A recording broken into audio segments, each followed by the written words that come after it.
You ever make a trade that you just knew, logically, was a bad call, but you did it anyway?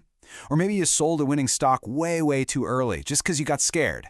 Look, if that sounds familiar, you're definitely not alone. Today we're going to dig into that psychological battle that every single trader faces. Because, success isn't just about the charts and the numbers, it's really about mastering your own mind. So, let me ask you this. What is the greatest risk in trading? Your brain probably jumps straight to a market crash, or maybe picking a terrible stock. And yeah, those are huge risks, for sure. But they aren't the biggest one. Not even close. The greatest risk, the one that can truly, absolutely wipe you out, is you. It's the person staring back at you in the mirror. It all comes down to your own emotional reactions to the crazy ups and downs of the market. Success or failure, it's really decided in the battle that's waged not on a trading floor, but right inside your own head. So let's think about it like this. Every single time you open up your trading platform, you're basically stepping onto an emotional battlefield. And if you want to win, you first have to know your enemy. Okay, so the main bad guys on this battlefield, they're powerful, primal emotions that can totally hijack your rational brain. Today, we're going to meet the three most dangerous of them all: fear, greed, and hope. First up is fear. You know that feeling, right? That knot in your stomach, that little voice screaming at you to run? Well, in trading, fear is an absolute paralyzer. It can stop you dead in your tracks when you should be taking action, and it can push you to act when you absolutely shouldn't. And this fear, it shows up in a couple of really costly ways. First, there's the fear of losing money. This can cause you to sell a winning stock way too early, leaving massive profits on the table. And then there's the other side of that coin, the fear of missing out, what we all know as FOMO. That can paralyze you, keep you from entering a fantastic trade because you're just too scared of making a mistake. Both roads, they lead to the same place: poor results. All right, next let's talk about fear's overconfident cousin, greed. Wanting to make a profit is the whole point of trading, right? Of course. But when that desire morphs into this insatiable hunger for more, it stops being a motivator and turns into a weapon of self-destruction. See, greed tells you to just forget your strategy. It whispers in your ear that you should take on these totally absurd risks for a shot at a giant payday. And that leads to overtrading, using dangerously high leverage, and, well, all too often, the complete and total loss of your trading capital. Greed would promise you the world, but it usually just delivers ruin. Now, our final enemy is maybe the most deceptive one, because we usually think of it as a good thing: hope. In life, hope is essential, right? But in trading, hope without any rational reason behind it, well, it's a financial trap. It lures you into this false sense of security while your account just bleeds out.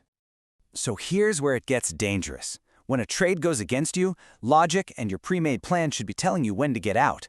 But that false hope makes you stay. You hope the price will bounce back. You just cling to this belief that it's going to recover, and in the process, you turn what should have been a small, manageable loss into a catastrophic one.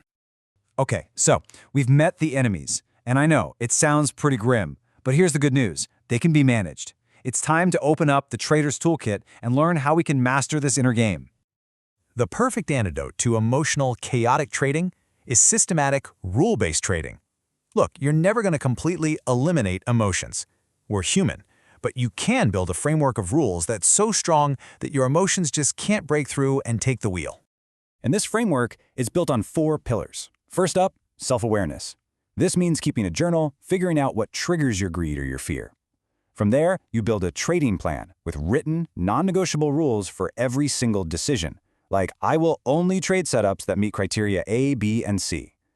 Next is risk management, where you know exactly how much you're willing to lose before you even think about entering a trade. And finally, the glue that holds it all together: discipline. The sheer strength to follow your plan, no matter what your emotions are screaming at you. Seriously, think of your trading plan as your shield. When fear or greed attacks you in the heat of the moment, you don't have to think, you don't have to feel, you just raise your shield. You look at your plan and you execute. It is your #1 defense against your own worst impulses. And inside that plan, the absolute #1 non-negotiable rule is capital management. Your first job as a trader is not to make a profit, it's to protect the capital you already have.